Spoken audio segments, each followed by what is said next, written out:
Hello everyone, welcome back to NC classes. Guys, previous class के अंदर हमने chemical bonding and molecular structure जो हमारी यूनिट चल रही थी उसके अंदर हमने पढ़ा था हाइब्रिडाइजेशन टॉपिक। और हाइब्रिडाइजेशन टॉपिक के अंदर हमने अप टू sp3 हाइब्रिडाइजेशन हमने स्टडी कर लिया था, ठीक है। और उसी टॉपिक को आज की क्लास में हम कंटिन्यू करने वाले हैं। तो चलिए देखिए, फोर्थ टाइप की हाइब्रिडाइजेशन है हमारे पास sp3 के बाद। अपनी प्रीवियस क्लास के अंदर हमने sp, sp2 and sp3 in hybridisation के बारे में पढ़ा था। और आज की क्लास में हम करने वाले हैं sp3d, ठीक है। तो sp3d जो ये हाइब्रिडाइजेशन है, इसका मतलब क्या है? sp3 हाइब्रिडाइजेशन का मतलब है कि s का मतलब है कि एक s ऑर्बिटल है हमारे पास, ठीक है। s ऑर्बिटल कितने हैं? एक। और p ऑर्बिटल कितने हैं? 3। और d ऑर्बिटल कितने हैं? 1। कि एक s ऑर्बिटल, 3 p ऑर्बिटल और एक d ऑर्बिटल आपस में क्या होंगे? हाइब्रिडाइजेशन प्रोसेस की अंडरगो जाएंगे। और क्या मिलेंगे बदले में? बदले में मिलेंगे यहाँ पर हाइब्रिड ऑर्बिटल्स। क्या मिलेंगे? हाइब्रिड ऑर्बिटल्स, ठीक है। तो हाइब्रिडाइजेशन प्रोसेस में यही तो होता है कि जो एटॉमिक ऑर्बिटल डिफरेंट एनर्जी के इंटरमिक्स होते हैं, और इंटरमिक्स होने के बाद ये ऐसे ऑर्बिटल्स बनेंगे जिनकी एनर्जी सेम रहेगी, जिनकी शेप सेम रहेगी, ठीक है। तो उस इंटरमिक्सिंग को, ठीक है, उस प्रोसेस को हम क्या बोलते हैं? हाइब्रिडाइजेशन बोलते हैं। तो यहाँ देखिए, तो S का मतलब एक ऐसे p3 है, 3 p ऑर्बिटल्स और एक d ऑर्बिटल आपस में हाइब्रिडाइजेशन के अंडर को जाएंगे और बदले में फिर क्या देंगे? वहां पे हाइब्रिड ऑर्बिटल्स बनेंगे। तो आपको ये चीज हाइब्रिडाइजेशन के अंदर क्लियर होनी चाहिए कि number of atomic orbital intermixed is equal to number of hybrid orbitals form. जितने एटॉमिक ऑर्बिटल इंटरमिक्स होंगे, हाइब्रिड ऑर्बिटल्स भी उतने ही बनेंगे। तो यहाँ भी देखिए कितने एटॉमिक ऑर्बिटल्स इंटरमिक्स हुए हैं? तो यहाँ पे 5 एटॉमिक ऑर्बिटल्स हैं जो कि इंटरमिक्स होंगे, ठीक है। तो इट मींस यहाँ पर भी कितने ऑर्बिटल्स बनेंगे? यहाँ पर भी 5 हाइब्रिड ऑर्बिटल्स बनेंगे। तो इस प्रोसेस को हम क्या कह देते हैं? sp3d hybridisation. तो जो यहाँ पर हाइब्रिड ऑर्बिटल्स बनेंगे ना गाइस, इसको भी हम क्या कहते हैं?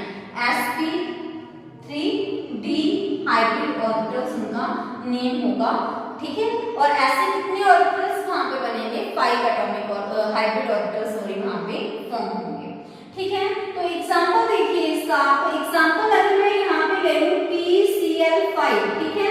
वैसे डिटेल में मैंने आपको प्रीवियस उसकी क्लासेस के अंदर बता दिया था, एक बार मैं फिर भी इनका आपको रफली बता देती हूँ। तो जैसे कि PCl5 है, तो यहाँ पे हमारे पास क्या है? P सेंट्रल एटम, ठीक है। तो P की अगर हम हाइब्रिडाइजेशन देखें, एटॉमिक नंबर 15 है, तो 1s2 2s2 2p6 3s2, ठीक है। और आफ्टर दैट अगर हम देखें तो यहाँ पे 3p3, तो देखिए 2 4 प्लस 6 10 और प्लस 5 15, एटॉमिक नंबर 15 ही होता है। और अभी हमें पता है कि इसके बाद 3d भी आएगा, और 3d के अंदर यहाँ पे कोई भी जो इलेक्ट्रॉन है वो नहीं है, ठीक है, वो वैकेंट है, तभी मैंने वहां पे 0 रिप्रेजेंट कर दिया।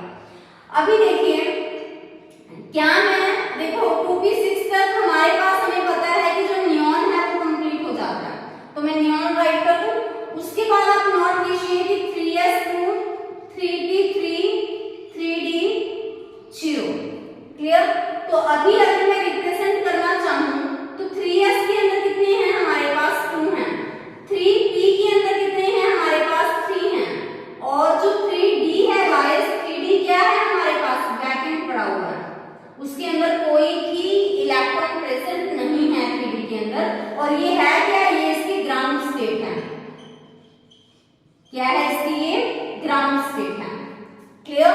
तो अभी देखिए कि होना क्या है यहाँ पे? फॉस्फोरस के साथ क्लोरीन ने 5 बॉन्ड बनाने हैं, तो हमारे पास यहाँ पे ऑर्बिटल्स भी ऐसे ही होने चाहिए जिनके पास एक एक इलेक्ट्रॉन हो, ठीक है ना। तो ऐसे में फिर क्या होगा? यहाँ पे 3 ही और जो ऑर्बिटल ऐसे हैं जिनके पास सिंगल सिंगल इलेक्ट्रॉन है, तो ये क्या करेंगे? ये एक्साइटेड स्टेट में जाएंगे, और एक्साइटेड स्टेट में जाने के बाद क्या होगा? कुछ इस तरह से हम रिप्रेजेंट कर सकते हैं इसको। जो ये वाला इलेक्ट्रॉन है ना, ये एक्साइट होके चला जाएगा यहाँ पर, तो हमारे पास क्या होगा यहाँ पे देखो, जैसे ही ये वाला इलेक्ट्रॉन वहां चला गया तो हमारे पास 5 एटॉमिक ऑर्बिटल ऐसे हो गए जिनके पास सिंगल सिंगल इलेक्ट्रॉन है, बट इनकी एनर्जी तो डिफरेंट है ना। देखो ये s के अंदर है, ये p के अंदर है और ये d के अंदर है, ठीक है, एनर्जी लेवल डिफरेंट है ना इनका। तो इसी वजह से हाइब्रिड ऑर्बिटल बनाने के लिए ये पांचों के पांचों जो एटॉमिक ऑर्बिटल हैं ये जाएंगे अंडरगो हाइब्रिडाइजेशन। तो जैसे ही हाइब्रिडाइजेशन प्रोसेस होगी तो एक s 3p और एक d एटॉमिक ऑर्बिटल आपस में इंटरमिक्स होंगे और इंटरमिक्स होने के बाद वो क्या देंगे, हाइब्रिड ऑर्बिटल्स, जिनको नेम देंगे हम sp3d हाइब्रिड ऑर्बिटल्स देंगे, जिनका नंबर 5 होगा, ठीक है। तो ऐसे में जो 5 हमारे पास हाइब्रिड ऑर्बिटल मिल जाएंगे जिनकी एनर्जी सेम रहेगी, तो इन पांचों के साथ जो ये क्लोरीन है वो बॉन्ड बना देंगे।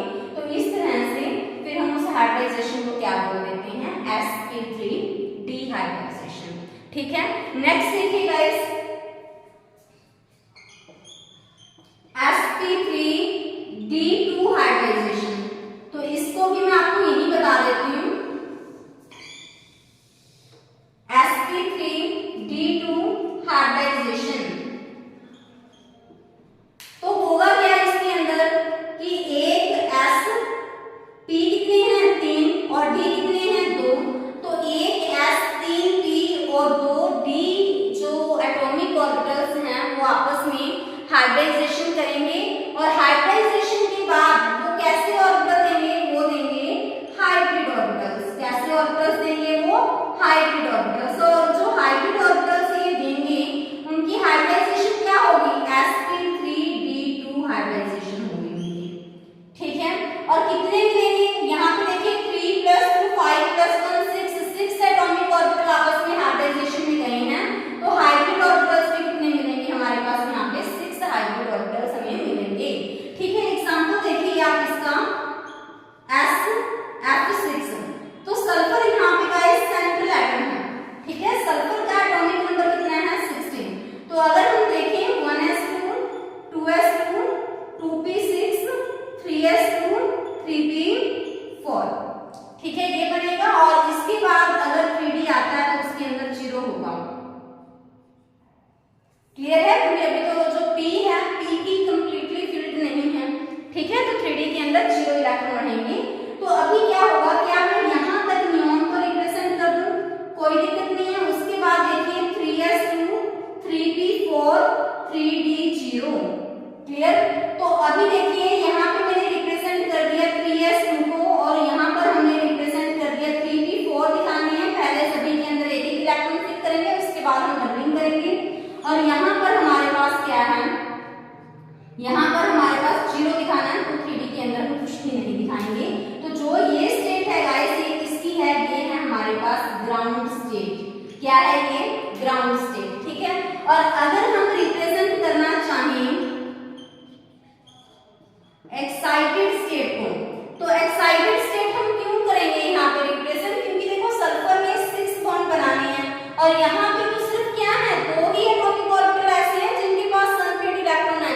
तो अगर 6 बॉन्ड बनाने हैं तो 6 ऐसे एटॉमिक ऑर्बिटल चाहिए जिनके अंदर अनपेयर्ड इलेक्ट्रॉन हो। तो फिर होगा क्या, होगा कुछ ऐसा,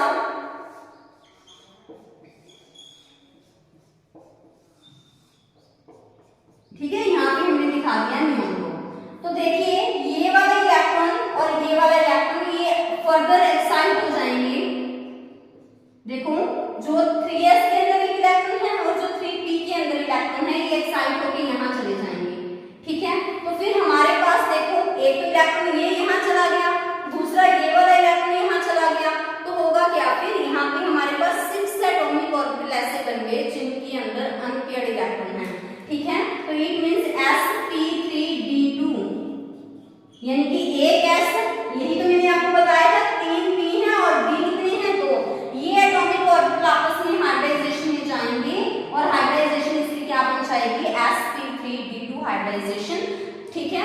तो फिर उनके साथ बॉन्ड कौन बनाएंगे, ये फ्लोरीन के एटम्स। तो आई थिंक गाइस ये हाइब्रिडाइजेशन है, ये आपको क्लियर हो गई होंगी। तो इसी तरह से आपको टॉपिक है कि हाइब्रिडाइजेशन होती कैसे है, ये आपको क्लियर हुई होगी। और नेक्स्ट स्लाइड के अंदर मैं आपको कुछ एग्जांपल प्रैक्टिस करवाऊंगी हाइब्रिडाइजेशन। अभी देखते हैं गाइस कि हाइब्रिडाइजेशन कैसे फाइंड करते हैं। वैसे मैंने आपको एक क्लास के अंदर स्पेसिफिक करवाया भी था, बट फिर भी मैं उस टॉपिक को आज आपको दोबारा से रिमाइंड करवा देती हूँ कि कैसे हम हाइब्रिडाइजेशन फाइंड करते हैं, ठीक है। तो अभी देखिए, तो मैंने आपको प्रीवियस क्लास में करवाया था कि जिस भी मॉलिक्यूल के अंदर आपको हाइब्रिडाइजेशन फाइंड करनी है तो आपको क्या करना है, आपको देखना है कि उसके सेंट्रल एटम के साथ कितने एटम्स अटैच हैं, और प्लस आपको वहां पे क्या देखना है, लोन पेयर देखना है, ठीक है। तो अगर आप उन दोनों को ऐड करते हो तो आपके पास Z की वैल्यू आ जाएगी, ठीक है। और Z की वैल्यू भी डिसाइड करेगी किसको, हाइब्रिडाइजेशन को। अगर Z की वैल्यू 2 है तो हाइब्रिडाइजेशन कितनी होगी, हाइब्रिडाइजेशन होगी sp। अगर 3 है तो हाइब्रिडाइजेशन कितनी होगी, sp2। अगर 4 है तो हाइब्रिडाइजेशन कितनी होगी, sp3। अगर 5 है तो हाइब्रिडाइजेशन कितनी होगी, sp3d। अगर 6 है तो हाइब्रिडाइजेशन कितनी होगी, sp3d2। इस तरह से, ठीक है। तो मैंने आपको उस टाइम फॉर्मूला बताया था कि आपको पता होना चाहिए कि number of atoms attached to central atom. तो सेंट्रल एटम के साथ कितने एटम्स अटैच हैं, plus number of lone pair of that atom, कि उस एटम के आपको लोन पेयर देखने हैं, ठीक है। और लोन पेयर वो इलेक्ट्रॉन्स होते हैं जिन्होंने बॉन्डिंग के अंदर पार्टिसिपेट नहीं किया, तो उसको हम बोल देते हैं लोन पेयर इलेक्ट्रॉन्स, ठीक है। तो आपको ये काउंट करने हैं, उसके बाद दोनों को ऐड कर दोगे तो आपके पास Z का नंबर आ जाएगा। और Z है, 2 है, 3 है, 4 है, 5 है, उसी के बेस पे हमारे पास डिसाइड हो जाएगा कि हाइब्रिडाइजेशन एक्चुअल में है क्या, ठीक है। अभी देखिए, आप इस चीज को ध्यान दीजिएगा गाइस कि हाइब्रिडाइजेशन के लिए क्या कोई और फॉर्मूला भी है। देखो बात एक ही है, अगर हम कोई और फॉर्मूला भी करते हैं ना देन भी कोई दिक्कत नहीं है, बस लोन पेयर भी आपको देखने पड़ेंगे और आपको बॉन्ड पेयर भी देखने पड़ेंगे, ठीक है। और अभी आप कहोगे कि बॉन्ड पेयर को आपने राइट ही नहीं किया। आप देखो कि अगर सेंट्रल एटम के साथ किसी और एटम ने बॉन्ड बना रखा है तो वो बॉन्ड पेयर ही तो हो गया ना। तो इट मींस आपको bond pair plus lone pair आपको दोनों काउंट करने हैं, ठीक है। और बॉन्ड पेयर के अंदर भी आपको स्पेसिफिक कौन से काउंट करने हैं, सिग्मा बॉन्ड, ठीक है। तो इट मींस इसका और फॉर्मूला भी राइट कर सकते हो आप, number of sigma bond plus number of lone pair. तो अगर आप इन दोनों को भी काउंट करते हो देन भी आपके पास Z की वैल्यू आ जाएगी। देखो फॉर्मूला सेम ही है, कोई अलग नहीं लिखवाया मैंने। Lone pair as it is है, तो सेंट्रल एटम के साथ कितने एटम्स अटैच हैं तो बॉन्ड पेयर ही तो बनाएंगे, और बॉन्ड पेयर में हमें स्पेसिफिक कौन से काउंट करनी है, सिग्मा बॉन्ड। सिंपल है, तो हमारे पास किसकी वैल्यू आ जाएगी, Z की वैल्यू आ जाएगी, ठीक है। तो अभी अगर मैं आपसे कहूं कि आप मुझे PCl5 की हाइब्रिडाइजेशन बताइए, ठीक है। तो आप मुझे ये बताइए सबसे पहले कि जो फॉस्फोरस है उसके पास वैलेंस इलेक्ट्रॉन कितने हैं, 5। 5 के 5 ही उसने कहां यूज कर लिए, बॉन्ड बनाने में, ठीक है। तो सिग्मा बॉन्ड कितने हुए, देखो अगर मैं इसका स्ट्रक्चर बनाऊं तो सिग्मा बॉन्ड कितने हुए, देखो 1 2 3 4 5 सारे के सारे सिग्मा बॉन्ड ही हैं। लोन पेयर कितने हैं, लोन पेयर है ही नहीं, क्योंकि 5 ही वैलेंस इलेक्ट्रॉन थे और वही बॉन्ड बनाने में यूज हो गई। तो 5 आ जाएगा Z की वैल्यू, तो हाइब्रिडाइजेशन कितनी आ जाएगी, sp3d, ठीक है ना। तो अगर मैं इसको इसी फॉर्मूला के अकॉर्डिंग देखूं देन भी सेम ही आएगा आंसर, क्योंकि लोन पेयर तो है ही नहीं इसके अंदर। अगर फर्स्ट वाले फॉर्मूला के अकॉर्डिंग देखें, फॉस्फोरस के पास 5 वैलेंस इलेक्ट्रॉन हैं और 5 ही इसके साथ एटम्स अटैच हैं। जहां पे 5 के 5 इलेक्ट्रॉन यूज हो गए तो कितने एटम्स अटैच हैं, 5। लोन पेयर कुछ बचा नहीं, तो वैल्यू क्या आ गई, 5। तो हाइब्रिडाइजेशन कितनी रहेगी फिर इसकी, sp3d। तो आई थिंक ये आपको क्लियर हुआ होगा। नेक्स्ट देखिएगा, इसकी अगर मैं आपसे कहूं कि SO3 इसकी हाइब्रिडाइजेशन बताइए, सल्फर ट्राइऑक्साइड। तो सल्फर ट्राइऑक्साइड का स्ट्रक्चर कुछ ऐसा होगा, ठीक है। तो देखो मैंने अभी आपको एक चीज बोली कि यहाँ पे आपको सिग्मा बॉन्ड काउंट करने हैं। मान ली सिग्मा बॉन्ड कैलकुलेट करोगे, पाई बॉन्ड को काउंट नहीं करना। तो यहाँ पे ये क्या है, सिग्मा, और ये क्या है, पाई। Sigma pi sigma pi. तो अभी देखो सिग्मा बॉन्ड कितने हैं, यहाँ पे 3। लोन पेयर बचा है कोई यहाँ पे सल्फर के पास नहीं, 0।